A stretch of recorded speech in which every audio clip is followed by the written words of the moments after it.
विद्यार्थी मित्रांनो, आजचा व्हिडिओ 11वी ॲडमिशन संदर्भात सगळ्यात महत्त्वाचा असणार आहे। 11वी ॲडमिशन संदर्भात सगळ्यात महत्त्वाची माहिती आणि अपडेट तुम्हाला या व्हिडिओच्या माध्यमातून मी तुम्हाला देणार आहे। तुम्हाला माहिती आहे सध्या 11वीची ॲडमिशन प्रोसेस चालू आहेत। त्याच्यामध्ये काही विद्यार्थ्यांनी रजिस्ट्रेशन केलेलं आहे, भाग 1 भरलेला आहे। काही विद्यार्थ्यांनी भाग 1 भरून भाग 2 मध्ये कोटा ॲडमिशनसाठी म्हणजे मॅनेजमेंट असेल, इन हाऊस असेल किंवा मायनॉरिटी असेल, या कोट्यासाठी ॲडमिशन घेतलेलं आहे, म्हणजे अप्लाय केलेलं आहे। अशा पद्धतीने ही प्रोसेस चालू आहे। परंतु याच्यामध्ये काही विद्यार्थी असे आहेत की त्या विद्यार्थ्यांनी रजिस्ट्रेशनच केलेलं नाही। हो, 100% असे विद्यार्थी आहेत, आम्हाला संपर्क केलेला आहे त्यांनी की सर आम्हाला माहीतच नव्हतं की 11वीचं ॲडमिशन ऑनलाईन घ्यायचं आहे, त्याच्यामुळे काही विद्यार्थ्यांनी रजिस्ट्रेशनच केलेलं नाही। काही विद्यार्थी असे आहेत की सर आम्ही रजिस्ट्रेशन केलेलं आहे, परंतु आम्ही भाग 1 भरलेला नाही किंवा भाग 1 लॉक केलेला नाही। काही विद्यार्थी असे आहेत सर आम्हाला भाग 1 भरलेला आहे, भाग लॉक पण केलेला आहे, परंतु आम्ही कोट्यासाठी आम्हाला ॲडमिशन घ्यायची इच्छा होती, परंतु कोट्यासाठी ॲडमिशन घ्यायची इच्छा असून सुद्धा आम्ही ते भरू शकलो नाही। मग आम्ही काय करायचं?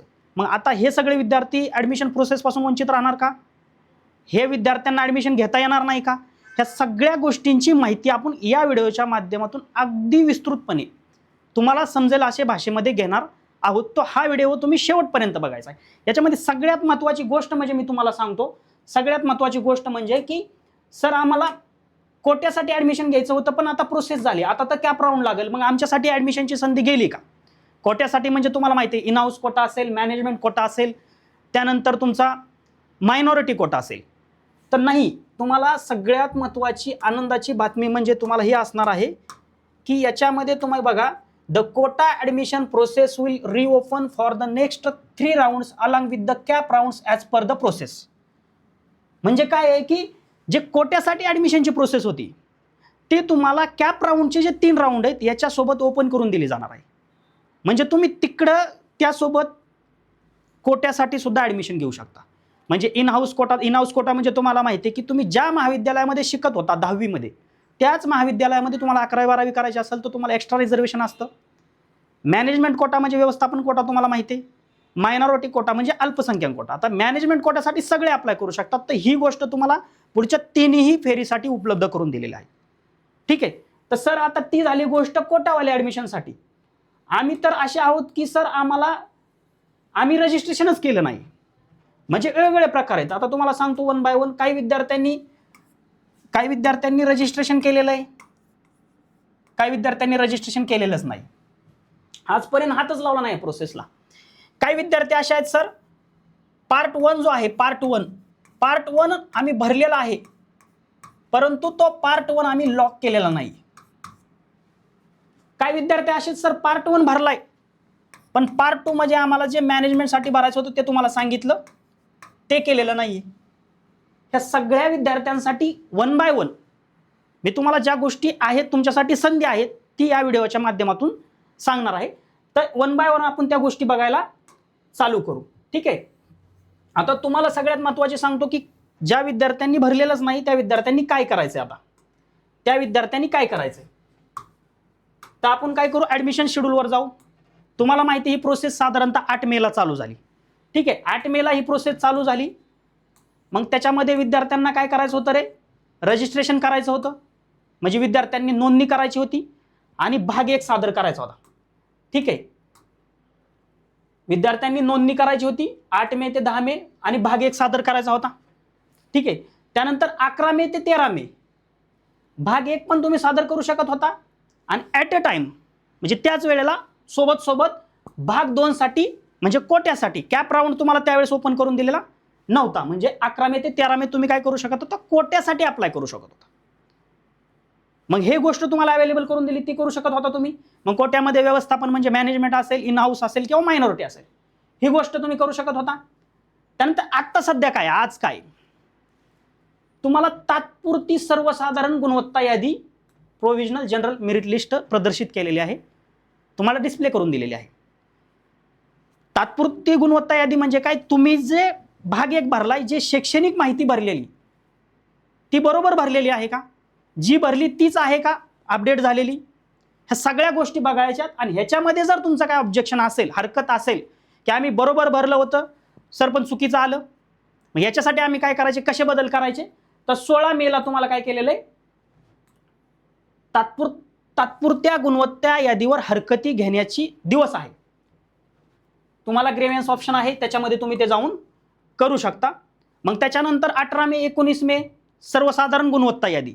याच्यामध्ये जर तुम्ही ऑब्जेक्शन नाही घेतलं, ही यादी नाही बघितली, तर तुम्हाला ॲज इट इज पुढच्या गुणवत्ता यादीमध्ये, सर्वसाधारण गुणवत्ता यादीमध्ये आहे अशी माहिती येणार आहे. ठीक आहे, ही एकदाच होणारी प्रक्रिया आहे, एकदाच येणारी यादी. याच्यानंतरची जी यादी येईल, गुणवत्ता यादी जी येईल, ती एकदाच येणार आहे. ठीक आहे, त्यामुळे तुम्ही सगळ्या बारकाईने गोष्टी बघायच्यात. त्यानंतर 19 मेला तुमचं जे कोट्याचं आहे 0 राऊंड महाविद्यालय यादी विभागाकडून दिली जाईल. त्याच्यानंतर 20 मेला काय करणार आहे रे, रिक्त जागा प्रदर्शित करणार आहे. म्हणजे पहिल्या फेरीसाठी जागा किती आहेत, टोटल अवेलेबल सीट्स किती आहेत, याची माहिती प्रदर्शित करणार आहे 20 मेला.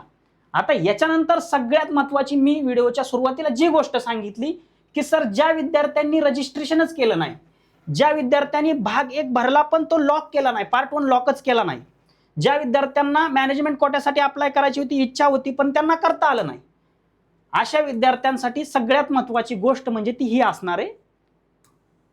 तुम्हाला झूम करतो, तुम्हाला दिसत असेल तरी मी थोडं झूम करतो तुम्हाला.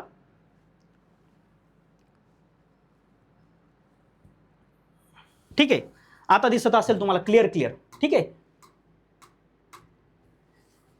21 मे 2026 सकाळी 8 ते 22 मे सायंकाळी 6 वाजता. तारीख लक्षात ठेवा. जी संधी तुमच्या हातातून गेलेली आहे, रजिस्ट्रेशन केलेलं नाही, रजिस्ट्रेशन केलेलं आहे पण भाग 1 भरलेला नाही, भाग 1 भरलेला आहे पण लॉक केलेलं नाही, मॅनेजमेंट कोट्यासाठी अप्लाय करायचं होतं, त्याच शाळेमध्ये, ज्या शाळेमध्ये शिकत होतो त्याच शाळेमध्ये ॲडमिशन घ्यायचं होतं, त्यांच्या सगळ्यांसाठी ही डेट महत्त्वाची आहे.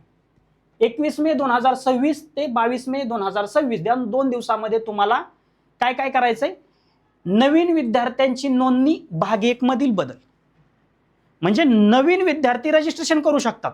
याच्यामध्ये जुने केले ते ओके, ज्यांनी जुने केलेले आहेत, भाग 1 भरलेला आहे, भाग 2 भरलेला आहे, कोट्यासाठी केलेलं आहे, ते बाजूला राहू द्या. ज्या विद्यार्थ्यांनी काहीच केलेलं नाही त्यांच्यासाठी काय, नवीन विद्यार्थी नोंदणी भाग 1 मधील बदल, विद्यार्थी पसंती क्रमांक अर्ज भाग 2. म्हणजे भाग 2 मध्ये काय आहे, तुम्हाला पसंती क्रमांक म्हणजे तुम्हाला काय करायचंय, कॉलेज निवडायचे. किती कॉलेज निवडू शकता तुम्ही फॉर्म भरताना, कॅप राऊंडसाठी सुद्धा तुम्ही असेल तर किती भरू शकता, कमीत कमी 1, जास्तीत जास्त 10. त्याच्यामुळे कॉलेज भरताना, कॉलेज निवडताना सुद्धा विचार करून प्रोसेस करायची. तुम्हाला 10च कॉलेज निवडायचे, मग त्याच्यापैकी पहिला कॉलेज कोणतं घ्यायचं, दुसरं कॉलेज कोणतं टाकायचं, तिसरं कॉलेज कोणतं टाकायचं, 1 बाय 1 तुम्ही निवडल्यानंतर तिथं साईडला ऑप्शन असतो, तुम्हाला खालचं वर घेऊ शकता, वरचं खाली घेऊ शकता, अशा पद्धतीने तुम्ही चेंजेस करू शकता. तर विद्यार्थी किमान 1 आणि जास्तीत जास्त 10 कनिष्ठ महाविद्यालयांचे पसंती क्रमांक देऊ शकतो. मग त्या पसंती क्रमांकाप्रमाणे तुमचे जे गुण आहेत, तुमची जी कास्ट आहे, तुम्ही ज्या रिझर्वेशनमध्ये मोडता, मग ते कास्टचं असेल, कुणी अनाथ असेल, कुणी अल्पसंख्याक असेल, ज्या पद्धतीने आहे त्या पद्धतीने तुम्हाला कॉलेज अलाउट करून दिले जाईल. प्रवेशासाठी नवीन विद्यार्थी नोंदणी भाग 1 मध्ये दुरुस्ती, विद्यार्थ्यांनी कोटा प्रवेशासाठी मगाशी मी तुम्हाला सांगितलं, कोट्यासाठी सुद्धा 3 राऊंडमध्ये तुम्हाला ऑप्शन अवेलेबल करून दिले जाणार आहे. मग कोट्यासाठी सुद्धा काय आहे, मग ते व्यवस्थापन असेल, इन हाऊस म्हणजे संस्था अंतर्गत असेल, किंवा अल्पसंख्याक कोटा असेल, पसंती क्रमांक ऑनलाईन नोंदवणे व लॉक करणे. म्हणजे नियमित फेरी 1 मध्ये कोट्या अंतर्गत प्रवेशासाठी कोटा पसंतीक्रम अर्ज लॉक करणे आवश्यक आहे. म्हणजे इथं सुद्धा तुम्हाला कोट्यासाठी जरी ऍडमिशन घ्यायचं असेल, फेरी 1 साठी तर तुम्ही आहेच, आता त्याच्यासाठीच ती दिलेली गोष्ट, पण तुम्हाला कोट्यामधून ऍडमिशन घ्यायचं असेल तर ती सुद्धा तुम्हाला भाग 2 मध्ये ते सुद्धा लॉक करावं लागेल, तर तुम्ही त्याच्यासाठी इलिजिबल आहात. याच्यामध्ये तुम्हाला कोणतीही चुकी करायची नाही, कारण याच्यानंतर काय होणार आहे, याच्यानंतर तुमची फेरी 1 असणार आहे. याच्यामध्ये तुम्ही घाई गपलत केली, कोणत्या गडबडीमध्ये कोणता डिसिजन घेतला, तर तुम्हाला फेरी 1 ला मुकावं लागणार आहे, त्याच्यापासून तुम्ही वंचित राहणार आहे. आणि फेरी 1 सगळ्यात महत्त्वाची.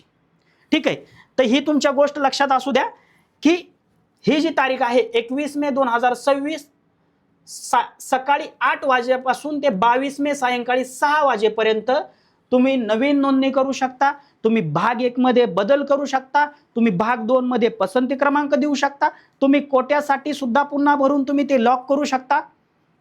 अशा पद्धतीने तुम्हाला ह्या सगळ्या गोष्टी त्या ठिकाणी करता येणार आहेत. तुम्हाला कुठल्याही प्रकारचं पॅनिक व्हायची गरज नाही, तुम्हाला कुठल्याही प्रकारचं घाबरून जाण्याची गरज नाही. तुम्हाला सगळ्या गोष्टी 1 बाय 1 करता येणार आहेत. ठीक आहे. याच्यानंतर काय आहे सर, मग तुम्ही भाग 1 भरला, आता तुम्ही नवीन नोंदणी केली, सगळ्या गोष्टी केल्या, मग तुमच्या तिथून पुढची रिसर प्रोसेस चालू होणार आहे. मग 23 मे ते 26 मे अलॉटमेंट प्रोसेस असणार आहे, म्हणजे कॉलेज अलॉटमेंट. आणि 26 मे तुमच्यासाठी पुन्हा डेट महत्वाची. आता तुमच्यासाठी कोणत्या डेट महत्वाच्या आहेत? ज्यांनी रजिस्ट्रेशन केलं नाही किंवा ज्यांनी केलेलं असेल त्यांना सुद्धा 21 मेला काय करणार आहे, तुम्हाला पुन्हा संधी भेटणार आहे. 21 मे आणि 22 मेला ह्या 2 दिवसामध्ये तुम्हाला पुन्हा संधी भेटणार आहे.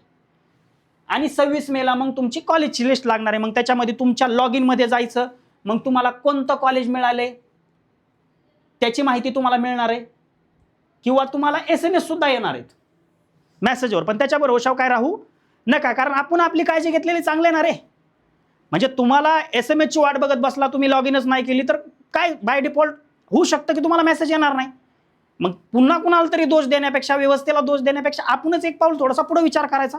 आपण आपल्या लॉग इन मध्ये जायचं, आम्हाला कॉलेज मिळालंय का, हो मिळालंय, कोणतं मिळालंय, सगळं व्यवस्थित बघायचं. आणि त्याच्यानंतर काय करायचं रे, 26 मेलाच, 26 मे ते 28 मे ज्या दिवसापासून तुम्हाला गोष्ट म्हणजे माहिती कळाली की आम्हाला कॉलेज मिळाले, त्या दिवसापासून ते 28 मे पर्यंत मग वाटप केलेल्या कनिष्ठ महाविद्यालयात सहमत असल्यास, म्हणजे तुम्हाला ते कॉलेज आवडलं असल्यास, म्हणजे तुम्हाला कॉलेज जे मिळाले ते तुम्हाला आवडलं, ठीक आहे मी ह्या कॉलेजला प्रवेश घेऊ शकतो, तर तुम्हाला काय करायचं, प्रोसीड फॉर ऍडमिशन करून पुढची प्रोसेस करायची. कागदपत्र पडताळणीसाठी वाटप केलेल्या महाविद्यालयात उपस्थित राहणे आणि विहित शुल्क भरणे इत्यादी विद्यार्थ्यांना वाटप केलेल्या कनिष्ठ महाविद्यालयात प्रवेश निश्चित करणे. प्रोसीड फॉर ऍडमिशन केलं तरी तुम्हाला त्या दिवसामध्ये कॉलेजमध्ये जायचंय. कॉलेजमध्ये जाऊन तुम्हाला डॉक्युमेंटची पडताळणी करायची, कागदपत्रांची पडताळणी करायची. जे काय तुम्हाला कॉलेज भरताना जे शुल्क दाखवलंय, कॉलेज निवडत असताना शुल्क सुद्धा बघा, तिथं साईटला तुम्हाला फी दिलेली असेल. कॉलेज अनुदानित आहे का विना अनुदानित आहे, कसं आहे, त्या पद्धतीने फी आहे. नाहीतर तुम्ही फी बघत नाही, आपण ती फी भरू शकत नसतो किंवा एवढी फी भरायची गरज नसती, मार्क्स चांगले असतात तुम्हाला, मग त्या गोष्टी बी अगोदर बघून ठेवा सगळ्या. तर ही तिथं जाऊन तुम्हाला फीज वगैरे भरायची आणि सगळ्या. आणि तुम्हाला नकार जरी द्यायचा असेल, कॉलेज भेटलंय मला पण सर पहिल्या फेरीत कॉलेज भेटलं मला आवडलं नाही, मला ते कॅन्सल करायचंय, ते सुद्धा ह्या ठिकाणी तुम्ही प्रवेशाची पुष्टी, नकार, प्रवेश रद्द करणं ह्या गोष्टी करू शकता. अशा पद्धतीने विद्यार्थ्यांनो तुमच्या हातातनं अजूनही इतक्या दिवस झालं प्रोसेस सुरू होऊन, सगळ्या गोष्टी होऊन सुद्धा जवळजवळ आज 1 आठवडा पूर्ण झाला, 8 आणि 8 16, तरी सुद्धा तुमच्या हातातनं अजून संधी गेलेली नाहीये. त्यामुळे लक्षात घ्या, तुम्हाला येणारी 21 मे तारीख किती महत्वाची आहे हे तुम्ही ध्यानात घ्या. 21 मेला तुम्हाला कोणतीच गोष्ट तुम्ही आजपर्यंत या ठिकाणी केलेली नसेल तर तुम्हाला ती करायची आहे. सगळ्या गोष्टी व्यवस्थित भरायच्या आहे आणि तुमचा 11वीचा प्रवेश ऑनलाईन पद्धतीनेच निश्चित करायचा आहे. कोणत्याही माहितीसाठी, मदतीसाठी तुम्ही खाली कमेंट्स तर करू शकताच, परंतु काही विद्यार्थ्यांना वाटतं सर कमेंट केली तुम्ही कधी रीड करणार, आम्हाला त्याची कधी माहिती मिळणार, आम्हाला अर्जंटमध्ये माहिती पाहिजे.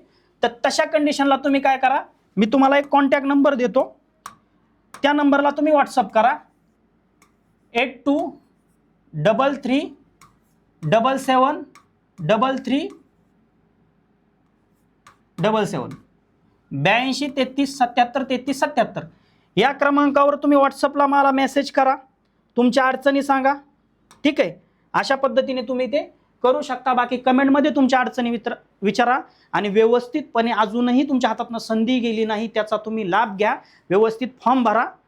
ठीक आहे, तुम्हाला सगळ्यांना ऑल द बेस्ट, धन्यवाद.